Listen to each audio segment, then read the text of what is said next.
Então, uma alegria ver que Deus está operando no nosso país e que tem mais e mais pessoas que estão querendo ouvir e aprender e abraçar as antigas doutrinas da graça, que foram redescobertas na Grande Reforma.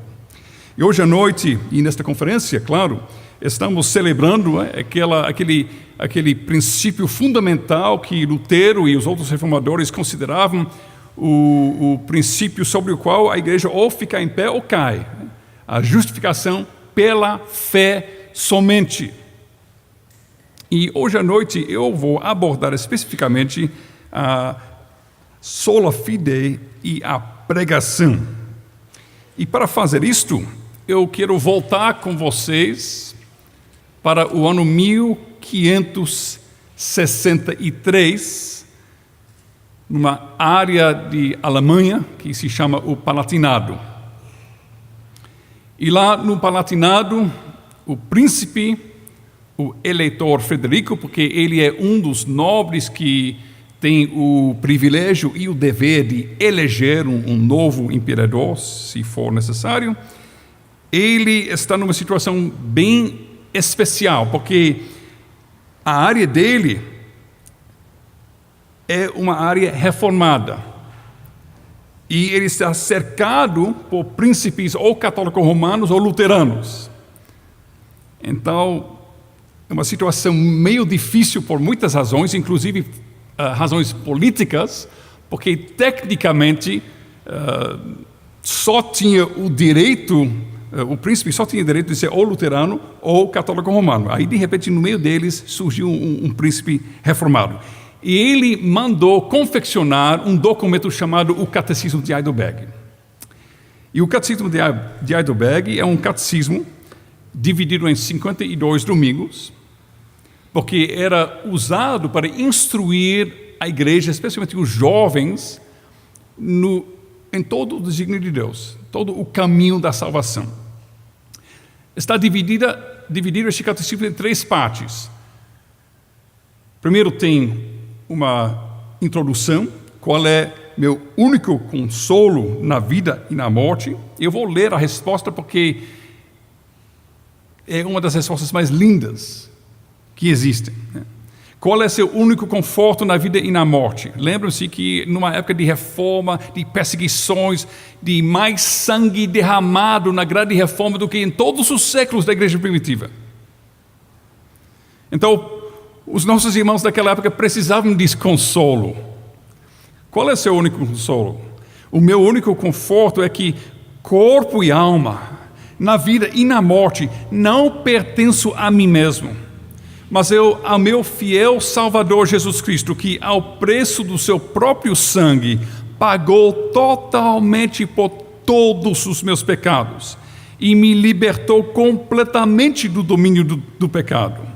Ele me protege tão bem que contra a vontade de meu Pai do céu não perderei nenhum fio de cabelo.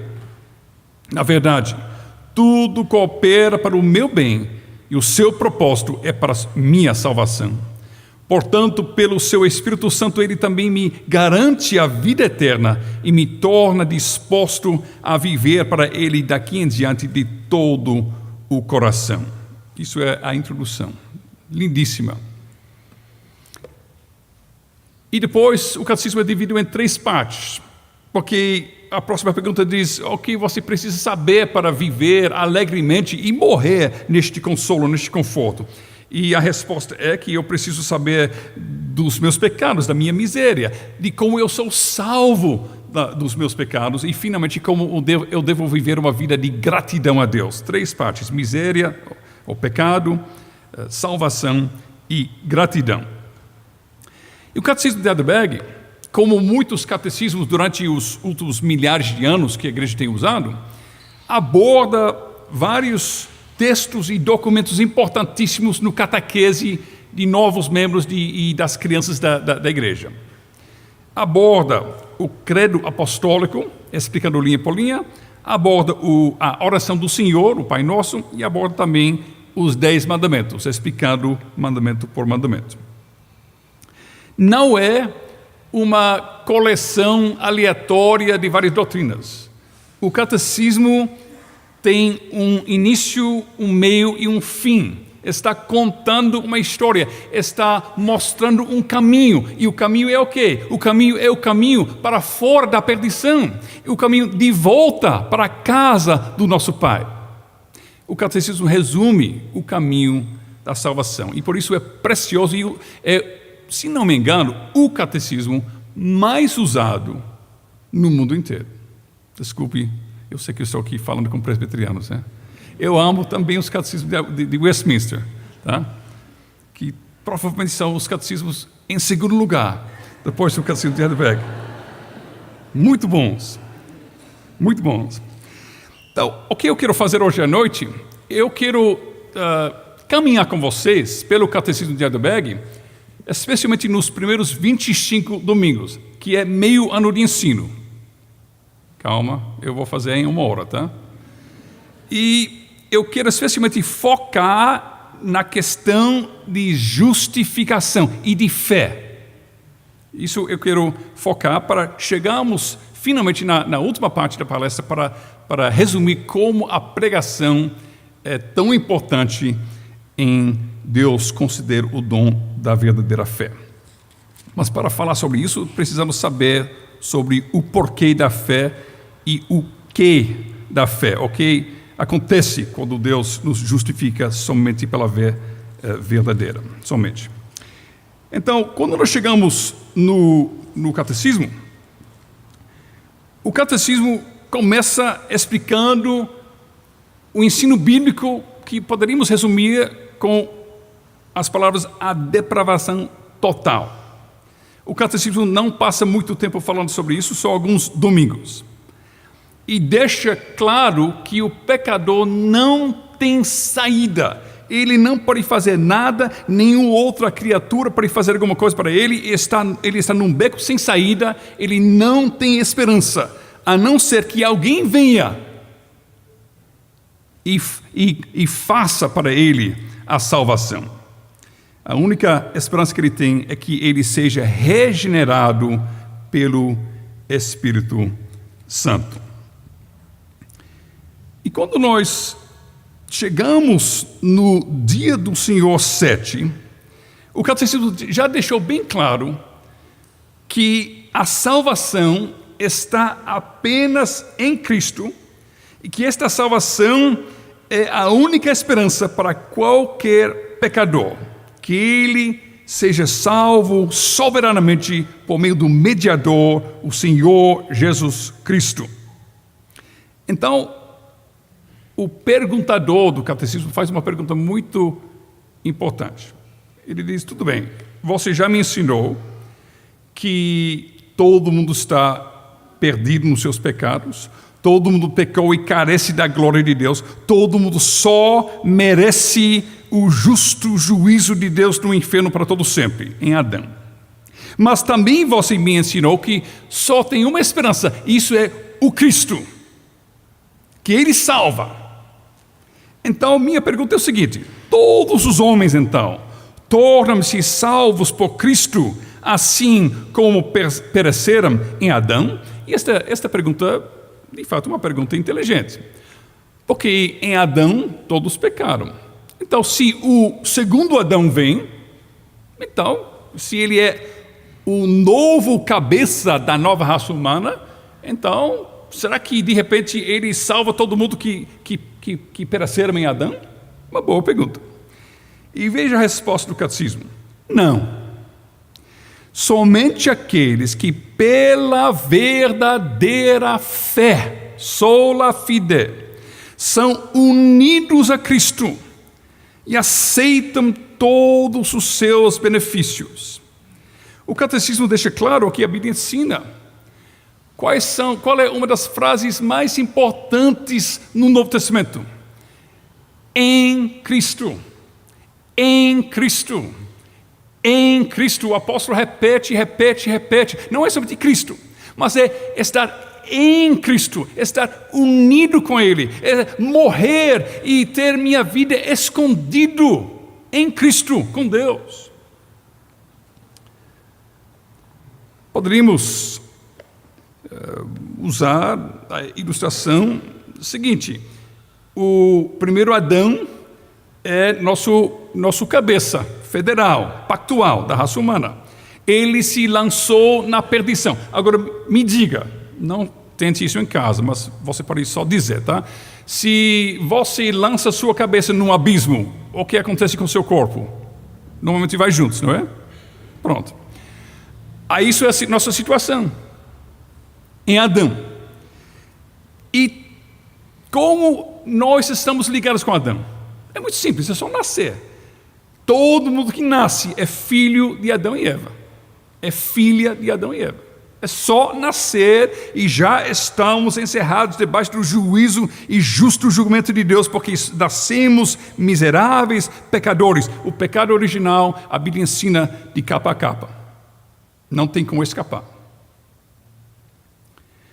Então, a questão é como eu posso participar e ser unido com o segundo Adão, o último Adão. Porque ele não está na perdição, ele está sentado nos lugares celestiais à direita de Deus. Ele é o amado de Deus, ele é bem aceito na presença de Deus, eu quero estar com ele. Como está ligado com ele? Bom, não é pelo nascimento. Jesus não teve filhos. Mas como eu posso ser ligado com Cristo? Eu posso ser ligado com Cristo, meu cabeça pactual, se eu sou unido com Ele pela verdadeira fé. É isso que a fé faz. A fé une. A fé faz um casamento entre o noivo Cristo e aquela mulher pobre e suja e envergonhada, que é o pecador. É como Ezequiel 16 descreve de uma forma bem linda. Nós não temos tempo para ler agora, mas Ezequiel 16 descreve como Deus achou sua noiva. Ele diz ao seu povo: vocês acham que vocês eram coisa fofinha e linda quando eu conheci vocês? Ele diz, Ezequiel 16, na primeira parte do capítulo, ele diz: vocês eram como um aborto no campo aberto, volvendo-se no seu sangue. Coisa nojenta, coisa que as pessoas tinham nojo, que jogaram fora. Deus não gasta muito tempo massageando nossa autoestima, sabe? Porque não é uma ilustração muito agradável que ele usa para nos descrever, mas é uma ilustração verdadeira, real, realista.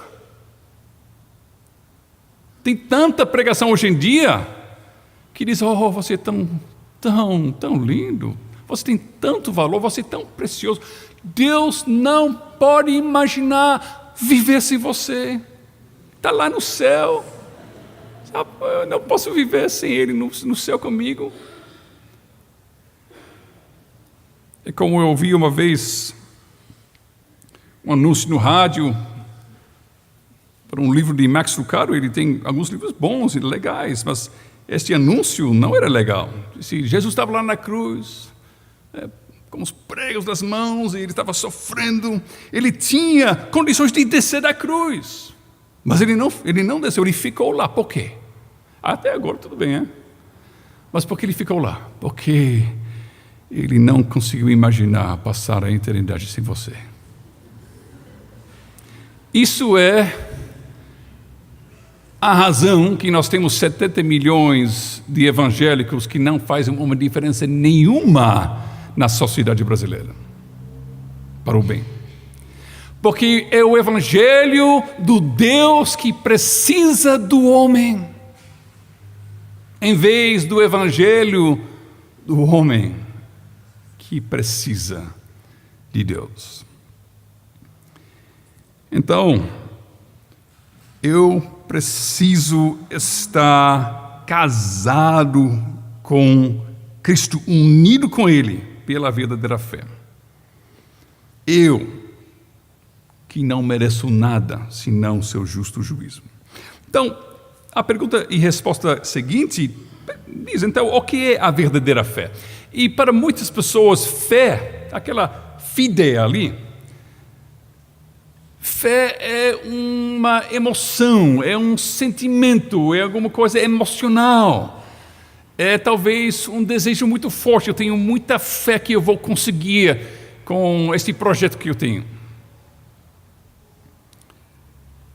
Mas a Bíblia e as confissões reformadas não conhecem a fé como uma emoção.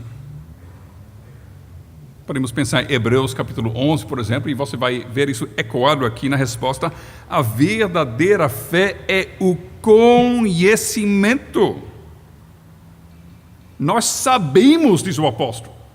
Sabemos. Ele não diz nós sentimos, ou nossas emoções, mas ele diz nós sabemos.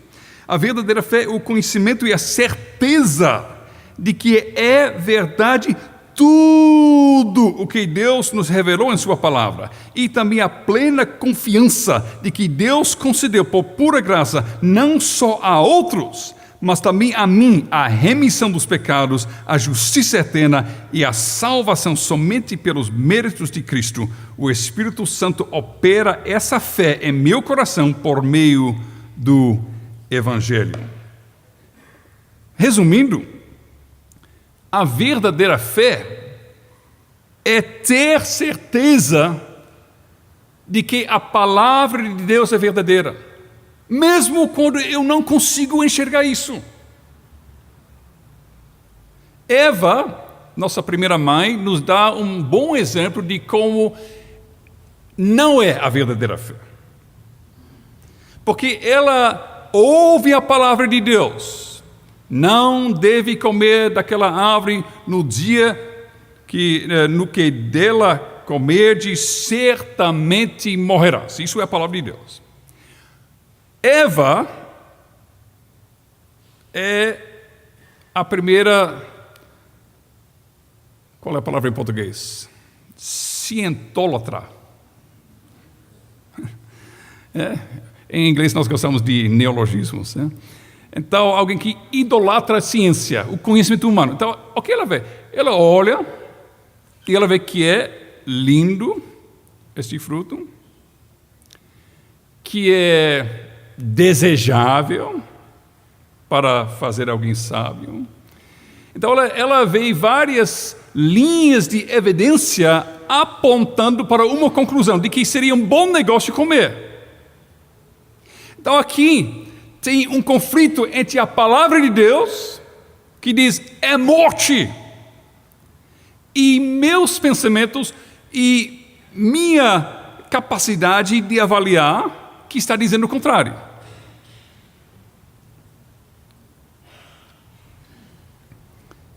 E o oposto de verdadeira fé é a convicção de que não vale a pena ouvir Deus, porque isso vai atrapalhar minha busca para seguir os meus desejos.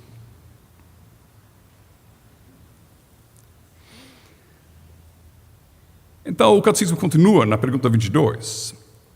Em que um cristão deve crer? E vocês se lembram que a última pergunta disse é ter conhecimento e certeza de que é verdade tudo que Deus revelou, tudo. Do primeiro versículo até o último. Isso é ter fé.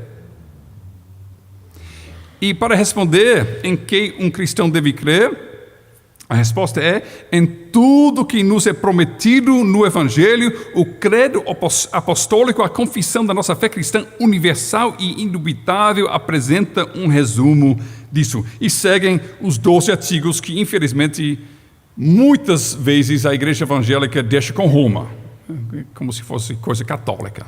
Nada disso. É o resumo mais lindo, em 12 artigos, do ensino da Bíblia, de capa a capa. Creio em Deus Pai Todo-Poderoso, Criador do céu e da terra. Gênesis. Na ressurreição do corpo e na vida eterna. Apocalipse. E tudo o que está entre os dois. Resume a Bíblia. Resume a história da salvação.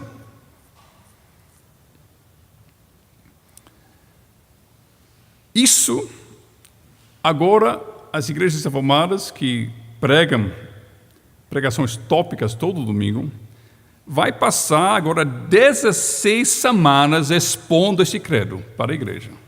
Do dia do Senhor 7 até o dia do Senhor 22. 16 semanas, quase um terço do ano, trabalhando em cima do conteúdo da fé. Fé, diz o apóstolo, é uma coisa que foi uma vez por todas entregue aos santos. Você não entrega uma emoção, você não entrega sentimentos, você entrega algo que é tangível, algo que de fato pode ser repassado de uma pessoa para outra. Então o catecismo explica cada artigo. E finalmente no dia do Senhor 23, está vendo? Nós vamos chegar até 25, já estamos em 23, meio ano de ensino. Diz o seguinte: que proveito tem sua fé no Evangelho? De fato, no alemão original diz, o que adianta, qual é o benefício para você agora que você crê em tudo isso?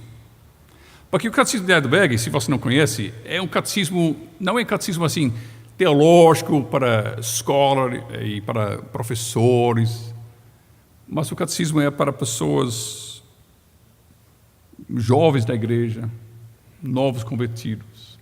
E o catecismo faz questão de muitas vezes, expondo uma doutrina, perguntar, e aí? E daí? Qual é a diferença que isso faz na minha vida? É muito prático. É do século XVI, mas eles sabiam ser práticos também. Que proveito tem para você?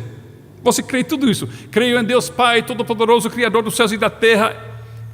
O que adianta para você? O proveito é que eu sou justo perante Deus, em Cristo, e herdeiro da vida eterna. Quando Deus vem até mim, e Ele me apresenta com sua revelação, sua santa revelação, Ele diz, assim, diz o Senhor, eu sou o Deus Criador, não tem mais ninguém além de mim. Eu sou o Deus Salvador, não tem mais ninguém além de mim. Olhai para mim todos os confins da terra e sede salvos, porque eu sou o Senhor. E eu não compartilho minha glória com nenhum outro. A Bíblia, a revelação de Deus, a palavra de Deus, Ele nos dá. E Ele espera uma resposta de fé. Quando Deus diz, assim diz o Senhor, Ele espera que os filhos dele vão dizer, amém, Senhor. Eu creio nisso, eu tenho a convicção que isso é a verdade.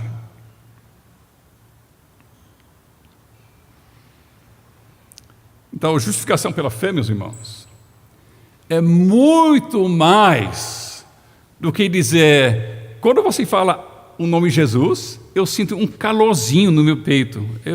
Eu gosto muito de Jesus. Mas no domingo, no culto, eu até cito o credo. Creio em Deus Pai Todo-Poderoso, Criador dos céus e da terra. Criador, eu creio isso no domingo. Na segunda-feira, eu estou ensinando na escola, na sala de aula, na faculdade, eu ensino que o mundo aconteceu por acaso. O Big Bang. Porque agora estamos na vida real, né?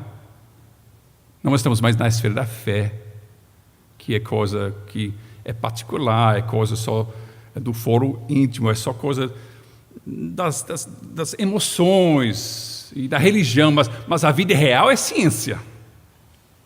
Quantos cristãos vivem uma vida rasgada em duas partes dessa forma? Aquela falsa dicotomia entre o secular e o sagrado é a falsa dicotomia que os reformadores morreram para destruir.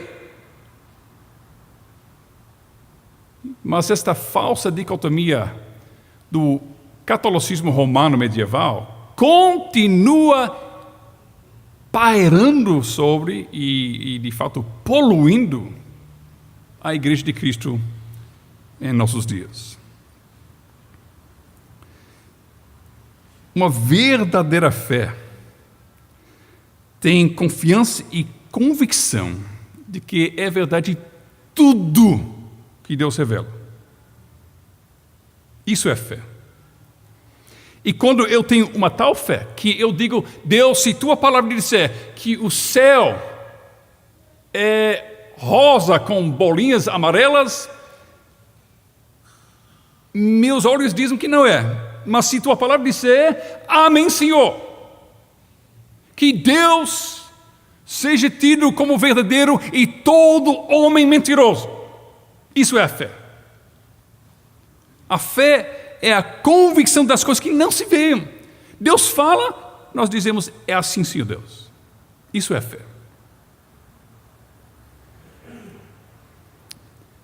E quando eu tenho esta fé, eu sou justo. Porque a fé é confiar que Deus não é mentiroso. Imagine, tem um casamento aqui. O noivo chega aqui, a noiva, o noivo diz, eu tomo esta aliança, eu vou ser fiel a você, eu vou cuidar de você, eu vou respeitar você, eu vou amar você, eu vou dar minha vida para você. Lindo, é? Imagine a noiva dizer, eu não sei. Sério?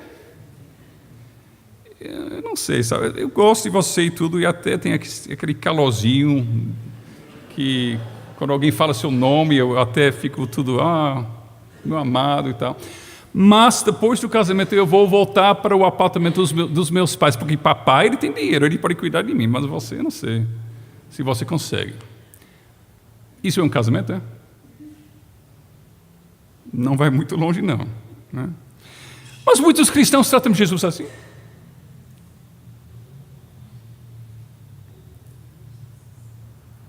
Verdadeira fé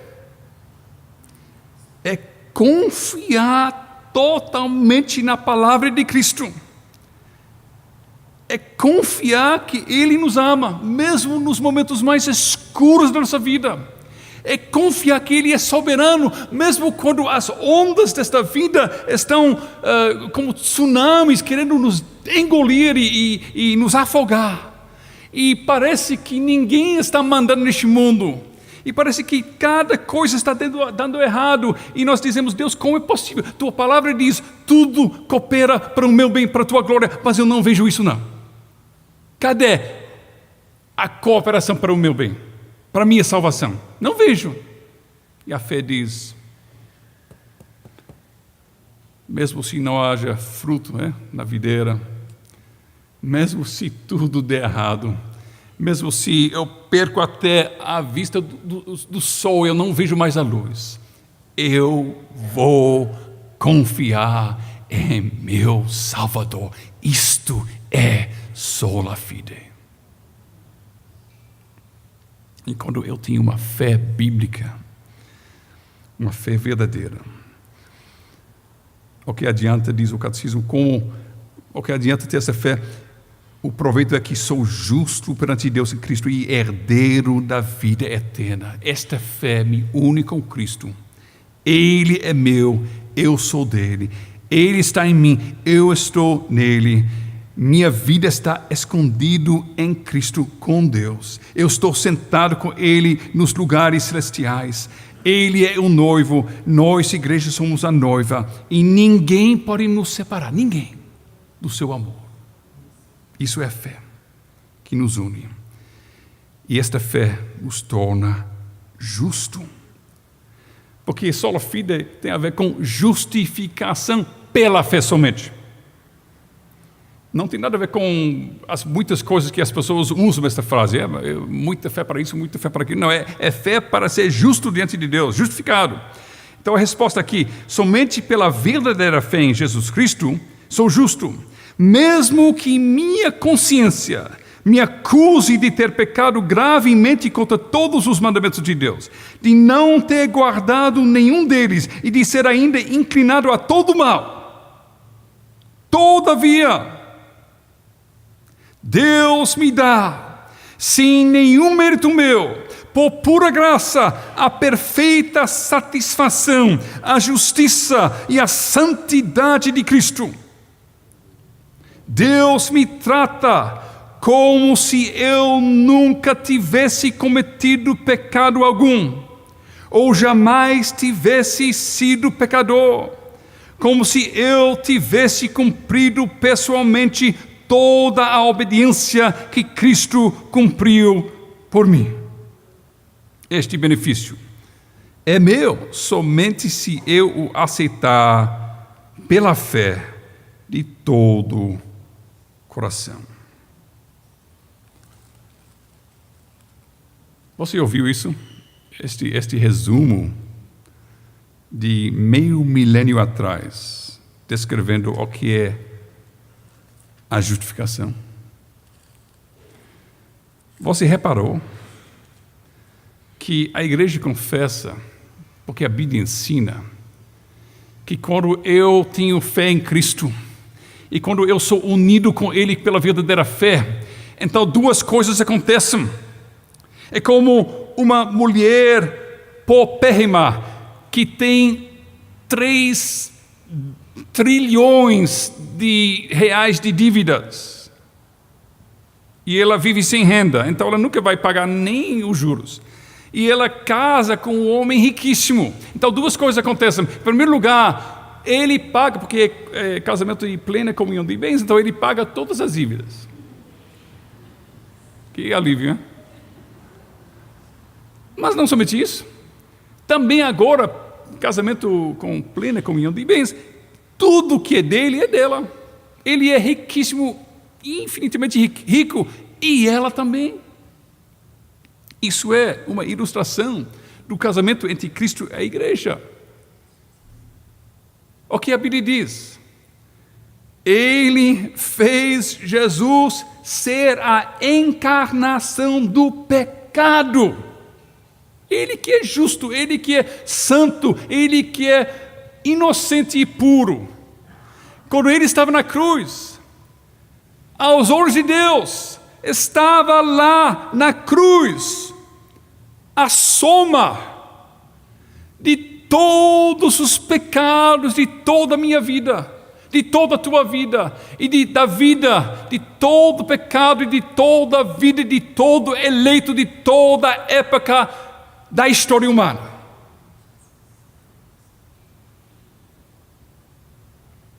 O que estava lá na cruz era, aos olhos de Deus, naquele momento, a encarnação do pecado.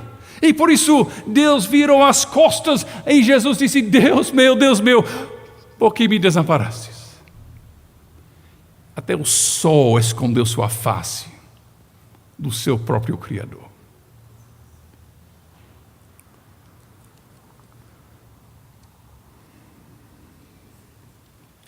O que a Bíblia diz? Certamente Ele tomou sobre si as nossas enfermidades e as nossas dores levou sobre si.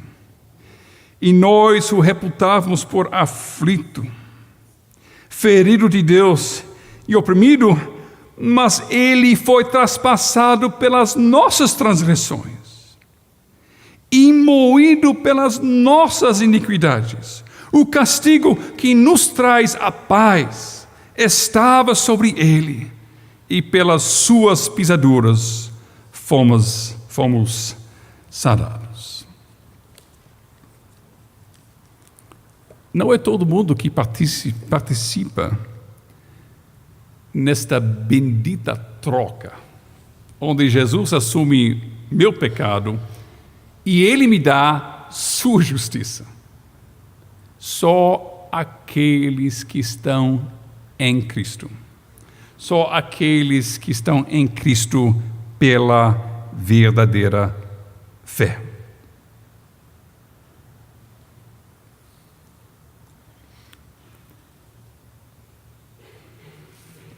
Sabe, muita gente fala: eu sou reformado, eu gosto da fé reformada, justificação pela fé, blá, blá, blá, blá, blá.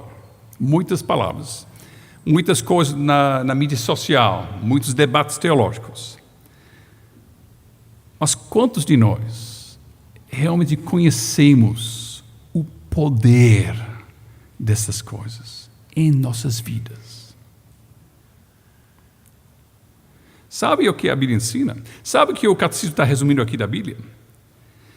Que quando Deus olha para mim, quando Deus olha para você que está em Cristo, você conhece seus pecados? Minha consciência me acusa de ter pecado gravemente contra todos os mandamentos de Deus. Sua consciência acusa? Me acusa. De não ter guardado nenhum deles. E de ser ainda inclinado a todo o mal. Bom, isso é uma descrição de todo o verdadeiro Filho de Deus. Se você não reconhece seu pecado, o apóstolo João diz, se você diz que não tem pecado, você é mentiroso, mas também você torna Deus mentiroso. Não tem como ser cristão verdadeiro sem primeiro passar pelo reconhecimento da sua miséria, dos seus pecados. Isso é quem nós somos. Em nós mesmos, em Adão, nosso primeiro pai. Mas veja, então, o que a Bíblia ensina, o que o catecismo resume. Quando nós cremos em Jesus, quando nós confiamos na palavra dele, quando nós estamos aqui na igreja, como a noiva, tudo suja e endividada, e envergonhada, e ele diz, minha filha, eu acabei com suas dívidas. Minha filha, eu estou purificando você. Minha filha, tome os vestidos brancos da minha justiça. A fé diz, Senhor, eu não acredito, mas eu creio. Eu não acredito nos meus ouvidos, eu não acredito nos meus olhos, mas eu creio, eu aceito, eu abraço tua graça. É vida para mim. Isso é a fé. E quando nós temos esta fé, quando Deus olha para você, você filho de Deus, você filha de Deus, Deus vê seu amado filho. O que você fez hoje? Você agradou a Deus? Você serviu a Deus perfeitamente? Sim. Em Cristo, sim. Quando Deus olha seu dia em Cristo, Ele vê uma obediência perfeita, Ele vê pecado nenhum. Sua vida, você já pecou? Não. Não. Em mim, sim. Em mim mesmo, sim. Mas em Cristo, não. Quando Deus olha para a sua igreja, é uma igreja santa e pura e sem defeito nenhum. Em Cristo. Quando Deus olha para a sua vida, você que crê em Jesus, Ele não vê nada de errado. Se nós fôssemos para a grande delegacia celestial para pedir antecedentes criminais, eles vão tentar puxar, nada consta, ficha limpa, nada. Isso é o Evangelho, meus irmãos. Por isso se chama boas notícias, porque nós e você, nós sabemos que tem muita coisa que consta, que tem uma lista sem fim de pecados em minha vida. E o Evangelho diz, corra para Cristo, se esconde em Cristo, se abriga em Cristo, porque em Cristo não tem mais nada, nada. Você pergunta por que o apóstolo diz lá aos Hebreus, por isso, com ousadia, nós podemos entrar por trás do véu. Sabe o que ele está dizendo? Por trás do véu é entrar no Santo dos Santos. Quem pode entrar no Santo dos Santos é entrar na presença de Deus, não aqui na terra, no templo, mas o verdadeiro lá no céu, só quem estiver sem pecado nenhum. Porque Deus é tão santo, Ele é tão santo, Ele é tão santo, santo, santo, que até os anjos precisam cobrir seus olhos com suas asas, seus rostos com suas asas. Porque o brilho da glória da sua santidade é demais. O pecador entra lá, é fulminado na hora. E de repente o apóstolo inventa de dizer lá em Hebreus capítulo 10, que nós podemos não somente assim entrar tipo assim com cuidado, será que alguém vai me matar aqui? Um anjo vai bater em mim? Vamos nos aproximar cuidadosamente? Não, com ousadia. Quem pode entrar com ousadia na presença de um grande rei, sem ter medo de ser morto? Em qualquer momento, dia ou noite, só os seus filhos. Só seus filhos. E nós temos esse direito. Quando você chega a Deus em oração, no culto doméstico ou no culto da igreja, em Cristo nós chegamos diante de Deus e Ele nos aceita como se nós nunca tivéssemos cometido pecado algum. Jamais tivéssemos pecado, sido pecadores. E até isso nós sabemos e nós ouvimos que Jesus perdoa pecados. Talvez a gente não entende suficientemente a grandeza disso, porque podemos estar em nossas mentes como reformados, mas em nossa vida dia a dia como católicos romanos, pelagianos, semi-pelagianos ou arminianos. Tipo, nós sabemos na mente, intelectualmente, que isso é verdade, mas eu pequei hoje pela manhã e de repente eu penso, eu preciso ler a Bíblia um pouco mais para Deus ver que eu estou tentando amenizar um pouco aquilo que eu fiz. Nós não somos assim, eu sou assim, eu sou pastor, eu prego contra isso, mas eu caio nisso, entendeu? Porque nossa velha natureza é sempre que, não, eu preciso fazer alguma coisa, eu preciso merecer, eu preciso comprar o amor de Deus. Não é patético isso?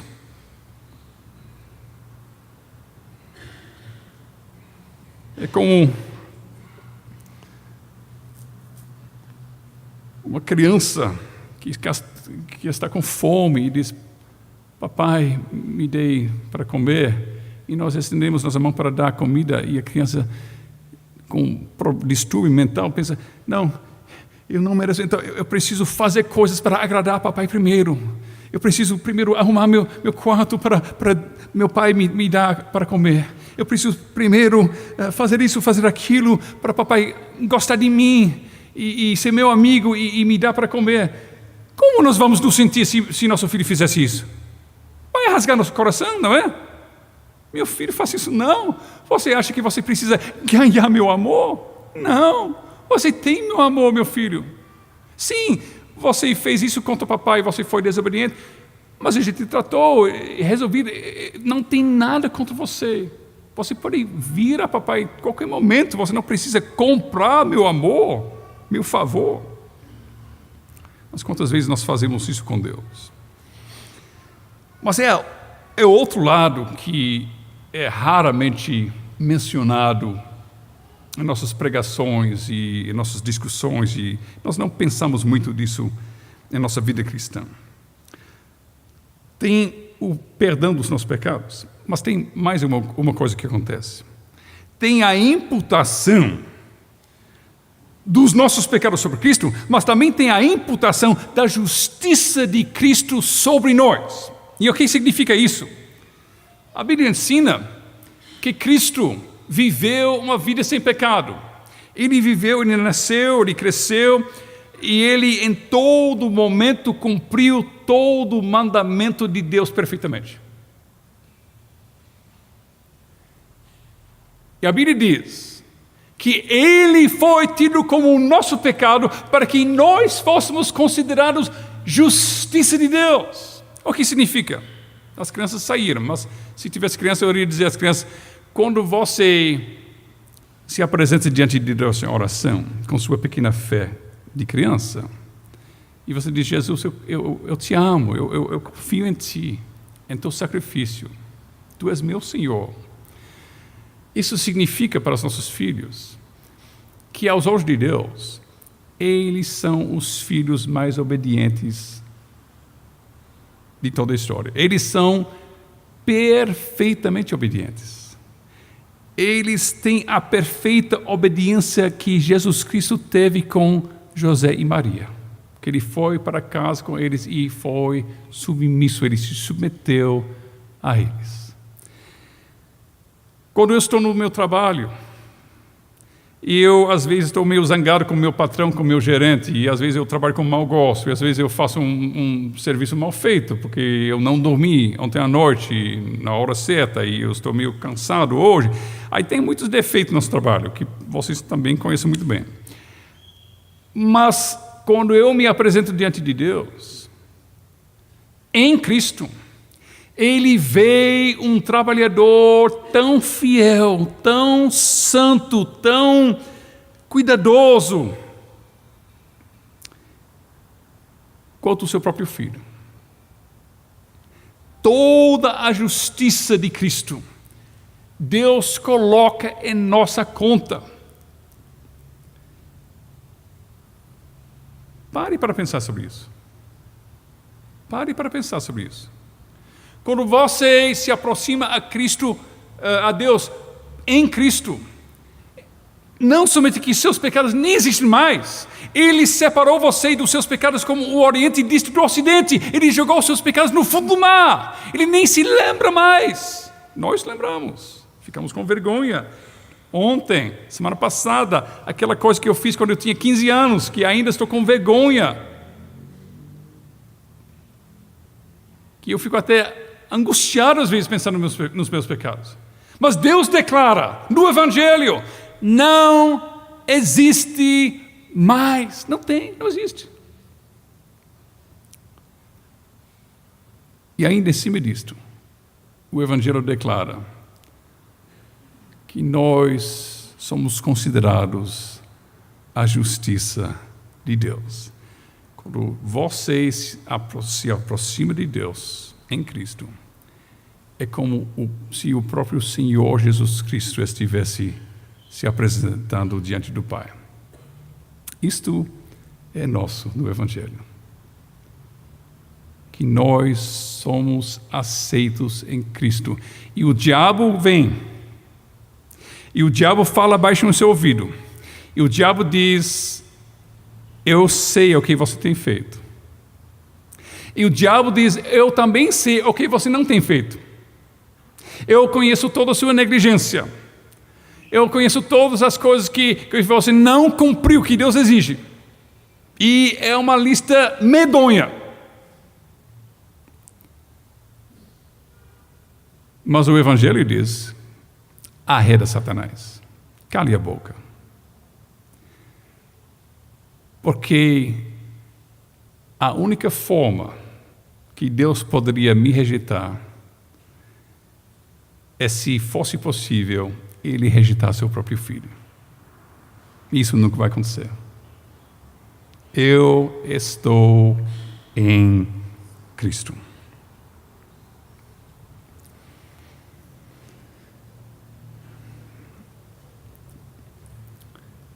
Quando nós entendemos isso, nós entendemos que a verdadeira fé é uma das coisas mais importantes. A questão para nós e para os nossos filhos é se nós temos essa fé e aonde nós podemos conseguir uma tal fé. Então, vamos chegar finalmente no último dia do Senhor, aqui do catecismo que eu quero abordar com vocês, que diz o seguinte: visto, dia do Senhor 25, visto que somente a fé nos faz participar de Cristo e de todos os seus benefícios, de onde vem ela? É uma pergunta meio importante, não é? Se você está no eu não sei o nome em português, Titanic, tá bom. Aquele navio grande que naufragou. E se alguém disser, veja bem, só tem um bote de salva-vida, que está sobrando, só um. Aí os outros já foram. Provavelmente você vai achar importante saber aonde achar esta última bote de salva-vida, não é? Provavelmente vai ser uma coisa importante. Então, a fé é o único instrumento, a única forma que nos une com Cristo para que possamos participar de todos os seus benefícios. Então, a pergunta é, cadê? Onde está? Onde eu posso achar? Onde eu posso comprar? Onde eu posso conseguir roubar? Eu preciso dessa fé, de qualquer forma. Eu preciso. E vem a resposta. Vem do Espírito Santo, que a produz em nosso coração pela pregação do Evangelho e a fortalece pelo uso dos sacramentos. A história da raça humana é repleta com tentativas fracassadas para achar um caminho de volta ao paraíso, um caminho de volta a um Deus santo, um acesso para o pecador, para um Deus santo e justo. E toda religião por aí, inclusive o catolicismo romano, arminianismo, pelagianismo e todas as demais religiões falsas, todos eles têm uma coisa em comum: que o homem deve trabalhar. Ele deve fazer alguma coisa.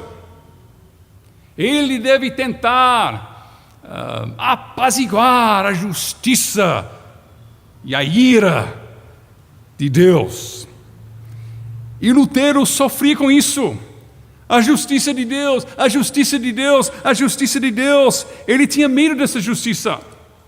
E ele, conforme sua época, conforme o ambiente eclesiástico que ele estava sendo criado e ensinado, ele entendia que ele teria que fazer alguma coisa para apaziguar esta justiça.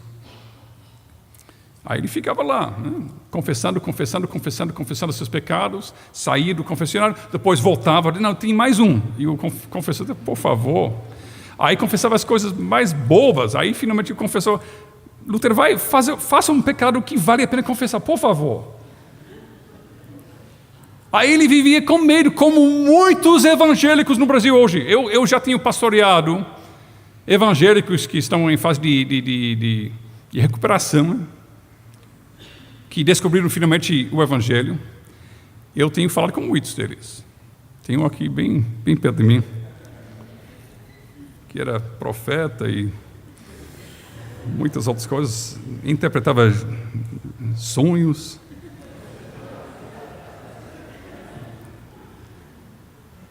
Mas muitos deles me falavam: pastor, eu vivia com medo da volta de Cristo. A Bíblia diz que o Espírito e a noiva dizem, e os supostos evangélicos dizem, não venha. Vocês percebem algum problema aqui?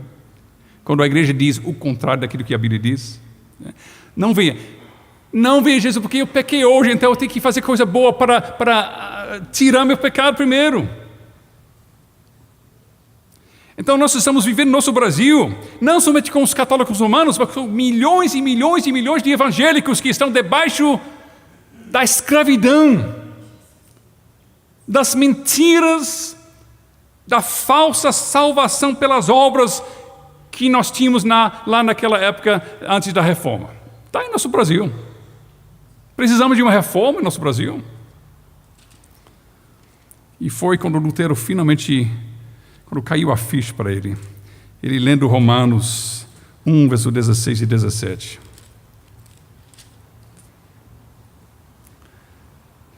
Pois não me envergonho do Evangelho, porque é o poder de Deus para a salvação de todo aquele que crê. Veja bem, crê. Primeiro do judeu e também do grego, visto que a justiça de Deus se revela no Evangelho de fé em fé. Como está escrito, o justo viverá por fé. Crer, fé, fé, fé, 4 vezes em 2 versículos. E Lutero, que quando ele ouvia justiça de Deus, ele só pensava no tribunal e na condenação. De repente, ele reparou no fato de que justiça de Deus aqui é algo que Ele nos dá. Nossa. É nossa. É nossa parte daquela grande troca. Jesus, tome meus pecados, tome minha culpa, tome minha vergonha, tome o meu inferno. E me dê a tua satisfação, a tua justiça, a tua inocência. É só crer, só crer. E a Bíblia, o catecismo a Confissão Belga, de fato, a Confissão Belga descreve, num certo momento, a fé como a mão da alma. Se eu venho a você e eu quero dar um presente para você, imagine que você está sem dinheiro nenhum, eu estou com um cheque de 3 bilhões de reais. Não, fiquem sentados, é só uma ilustração, tá? Eu não quero todo mundo correndo para cá. Aí você não tem dinheiro, você não tem condições de ganhar esse dinheiro. Basta estender a mão, não é? É só estender a mão. E a Confissão Belga chama a fé a mão da alma. Mas será que finalmente é isso que nós contribuímos? Finalmente que isso é nossa parte? O catecismo diz não. Não sou agradável a Deus graças ao valor da minha fé. Mas eu digo que eu sou justo somente pela fé, porque somente a satisfação por Cristo, a justiça, a santidade dele me justificam perante Deus. Somente pela fé posso aceitar e possuir a justificação. E a fé, nós sabemos, Efésios 2, todo mundo conhece. A primeira coisa que nós aprendemos das doutrinas da graça, que a fé não vem de nós, mas é um dom de Deus. Agora, como ele produz esta fé? Como Ele nos dá esta fé? Vamos para Atos 16, 14. Atos 16, 14.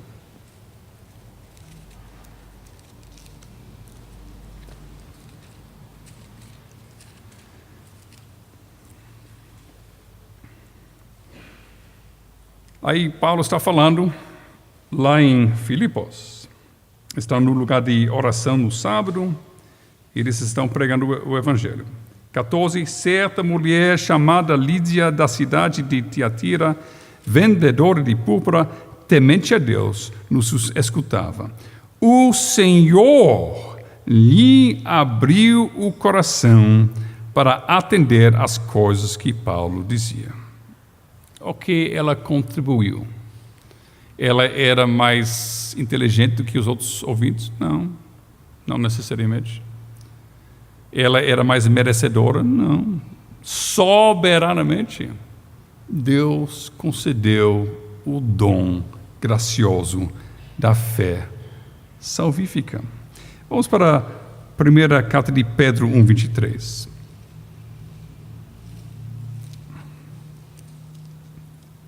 Primeira carta de Pedro 1:23. Vamos ler esse versículo. Pois fostes regenerados não de semente corruptível, mas de incorruptível, mediante a palavra de Deus, a qual vive e é permanente.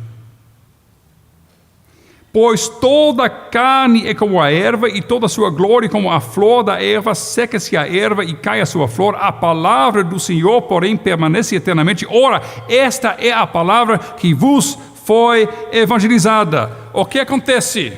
Quando a palavra é pregada, coisas acontecem.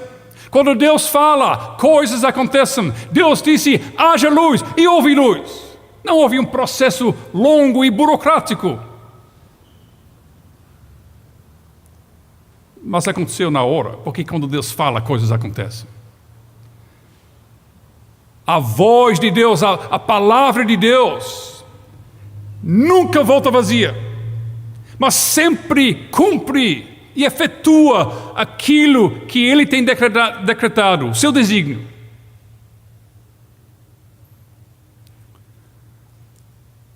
Os cânones de Dort dizem que a regeneração é um milagre na mesma categoria com a própria criação do universo. E quando Deus vem falar por meio dos seus servos ordenados, porque a Bíblia ensina claramente que quando aquele vaso de barro que é ninguém, que é nada, mas quando ele vem no seu ofício, ele é embaixador de Cristo. Paulo diz, como se Deus estivesse falando por meio de nós. Quando o embaixador fala, ele é ninguém, mas ele representa alguém. Se nosso embaixador lá em Washington vai bater na Casa Branca e dizer, hey Trump, Brasil declara guerra. Não é somente nosso embaixador que está falando isso, não. É o Brasil que está dizendo isso. E ai de nós, né? Embaixador representa alguém.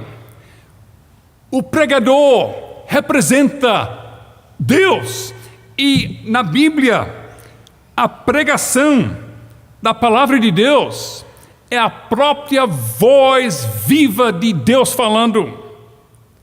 Então, quando Deus está falando por meio dos seus servos, em momentos onde são cultos solene, nós estamos na oficina do Espírito Santo. E como lá em Gênesis 1, quando Deus fala, coisas acontecem. Nova vida brota em corações secos e mortos. Vales de ossos mortos e secos começam a ser vivificados. Corações duros de pedra são transformados em corações de carne que amam a Deus e amam ao seu próximo. Isso acontece por meio da pregação do Evangelho. E por isso, Jesus veio pregando. Sim, ele realizava curas e milagres, mas se vocês se lembram lá em Marcos, quando eles dizem, Jesus, toda a cidade está querendo um milagre aqui, Jesus diz, vamos para outra cidade, porque eu vou pregar em outros lugares, porque para isso que eu vim. Ele manda seus apóstolos para quê? Para entreter, para organizar grupos de louvor? Não. Eles são enviados para pregar, para discipular as nações. Discipular significa ensinar. Significa entregar e transferir conteúdo. O conteúdo de quê? O conteúdo da fé, uma vez para todas entregue aos santos. Quando Paulo fala aos romanos, ele não diz, estou muito ansioso para estar com vocês, para ensaiar algumas peças de teatro com vocês, para a gente andar pela cidade fazendo mima, com minha cara pintada de branco. Paulo diz, estou ansioso para estar com vocês, para anunciar o Evangelho de Cristo. Paulo diz, eu não quero saber mais nada. Eu só quero saber de Cristo e este crucificado. Isto é a nossa pregação. Cristo, Cristo, Cristo. Porque só tem vida em Cristo, em Cristo, em Cristo.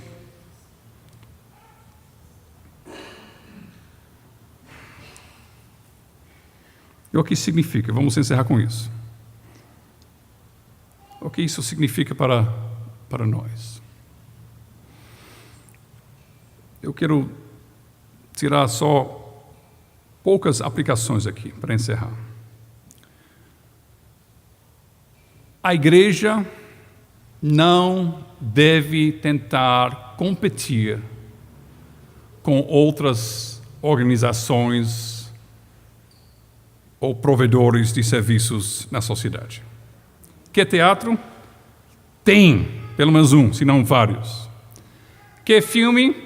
Tem muitas opções. é drama, que é concertos, que é psicologia, que é qualquer coisa, que é entretenimento, que é brincadeiras. Tem muitos lugares que oferecem essas coisas. Sabe alguma coisa? Normalmente se fazem muito melhor do que a igreja. Vamos ser bem francos. Somos meio amadores quando nós tentamos imitar essas coisas. Mas tem uma coisa que só a igreja do Senhor Jesus Cristo tem, e não se acha em nenhum outro lugar. Isso é a pregação do Evangelho. E esta pregação do Evangelho, Deus usa para criar o dom de verdadeira fé que une pecadores miseráveis com Deus Santo. Só na igreja. Então, que a igreja faça seu papel. Vocês que trabalham no mundo de negócios, vocês sabem que quando uma empresa ou uma instituição ou uma organização vai perder vista do seu objetivo, do seu mission statement, você sabe que é ruim, não é? Também quando a igreja está perdendo vista da sua razão de existir, é ruim. Mas sabe alguma coisa? Quando a empresa se desviar do seu mission statement, a empresa vai perder dinheiro, vai perder mercado e talvez pessoas vão perder seus empregos. Quando a igreja perde vista da sua missão, pessoas vão para o inferno. Eu tive recentemente numa igreja linda, tinha coisa reformada a todo canto. Tinha muita coisa linda, cânticos lindos. E teve uma apresentação sobre liderança. Apresentação muito boa, expondo o que a Bíblia diz sobre líderes, expondo o que até as confissões dizem sobre líderes. Que coisa boa, usando as confissões. Sabe o que não tinha naquela palestra? Não tinha Jesus Cristo e este crucificado. Não tinha. Pessoas amáveis, pessoas fiéis, pessoas que querem ser confessionais e reformadas. Mas se alguém que está no estado de perdição entra naquela palestra que se chamava sermão, iria ouvir muita coisa boa, mas não iria ouvir a coisa que mais precisava ouvir: Cristo e este crucificado. Pregação sem Cristo não é pregação. Não é. É palestra, mas não é pregação. Então os presbíteros precisam ser zelosos, porque os presbíteros, diz o apóstolo lá aos Hebreus, eles estão velando sobre as nossas almas como aqueles que devem prestar contas. Quando Jesus voltar, ele vai chamar os líderes da igreja e vai dizer: aquela pessoa que entrou naquele culto, que não conhecia Jesus, e a pregação não pregou o Cristo. Foi uma pregação boa, correta, tudo correta, mas não foi a pregação do Evangelho, não chamou ao arrependimento, não apontou para Cristo. E você fez o quê, presbítero? Você falou com o pastor? Pastor, pregação boa, ensino bom, mas faltava alguma coisa. Faltava o prato principal. Os presbíteros têm um grande dever. A igreja precisa ser fiel à sua missão. Nos cultos solenes e também quando faz evangelização e missões. Cristo, Cristo, Cristo. Sem Ele, sola fide significa nada. Mas eu quero encerrar, talvez com algo que alguns vão achar meio polêmico. Não tem problema, porque eu não vou voltar aqui rapidamente.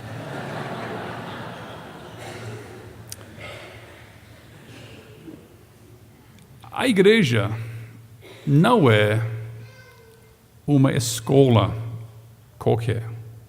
É a escola de Cristo, sim. Mas sendo a escola de Cristo, é a escola da família de Cristo, do corpo de Cristo, da comunhão dos santos, da família de Deus.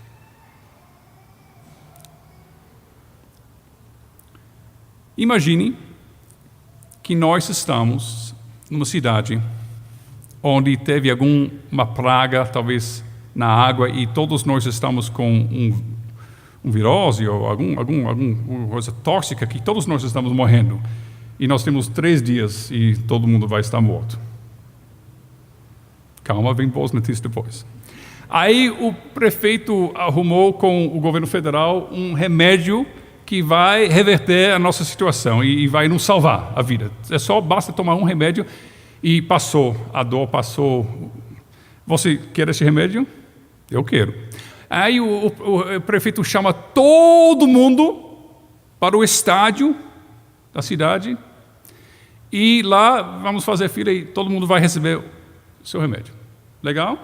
Tranquilo? Concordamos? Vamos lá. Só que o prefeito diz, vê bem, as crianças vão estar numa sala à parte. E lá na sala à parte vão desenhar o remédio. Vão pintar o remédio. Vão cantar cânticos sobre o remédio. Mas não vão receber. E na porta deste estádio, os funcionários da prefeitura dizem, por favor, seu filho fica aqui. Você vai dizer, vá. Você vai dizer alguma coisa para ele, né? E você vai dizer, meu filho fica comigo, porque eu quero a vida do meu filho, não é? Vamos usar uma outra ilustração, estou chegando lá. Vamos para um casamento. Um casamento é alguma coisa linda. Um casamento é alguma coisa onde alguma coisa está acontecendo, não é? Tem um homem, uma mulher, estão fazendo votos, estão se unindo em verdadeiro amor. E fazendo votos para se tornar uma só carne. Coisa linda. E nós somos testemunhas. Imagine que a gente chega no casamento e tem na porta alguém dizendo, vem bem, criança vai ficar naquela sala ali, não vai presenciar o casamento, porque é criança demais. Vai ouvir histórias sobre o casamento. Vai pintar sobre o casamento. Mas não vai ver com os seus olhos. Vocês estão percebendo aonde estou chegando? Meus irmãos, é o seguinte. Tem razões pedagógicas, sim, para dividir pessoas em várias faixas etárias e dar ensino para pessoas conforme sua capacidade. Não tem problema nenhum. E tem a semana inteira para fazer isso. Mas no culto solene, e quando eu falo culto solene, estou falando como pastor reformado do culto no dia do Senhor. Para mim, eu sei que no Brasil é um pouco diferente. Eu sei que qualquer reunião é considerado culto. Até tem culto do orçamento em algumas igrejas. Tudo bem. Aqui não tem nada de... mas tudo bem. Isso é outra história. Mas quando eu falo culto solene, eu falo sobre o culto no dia do Senhor. Quando Deus nos convoca como seu povo, quando nós entramos por trás do véu com ousadia e adoramos a Deus com temor e tremor, porque Ele é um fogo consumidor. Toda a vida estamos na presença de Deus. Mas no culto solene, entramos naquele momento no Santo dos Santos de uma forma especial. Como toda a vida o sumo sacerdote estava na presença do Senhor. Mas no grande dia de Yom Kippur, dia da expiação, ele entrava de uma forma especial. Então eu entendo o culto solene como o Yom Kippur semanal. O momento quando em Cristo nós entramos no Santo dos Santos, no céu, verdadeiro. E quando Deus nos convoca para estar em sua presença, e quando Ele vem falar conosco, aquela palavra que traz do nada coisas que não existem para existirem,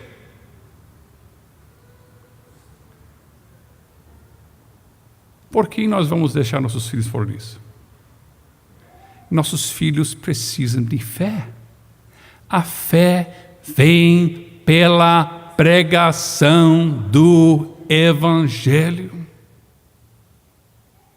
Então podemos encher nossa semana com muitas atividades, divididas as classes, como hoje à noite, por exemplo, uma conferência legal, ótimo.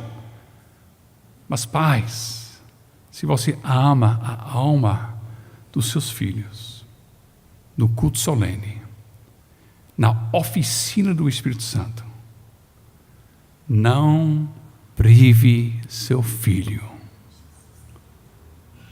do poder de Deus.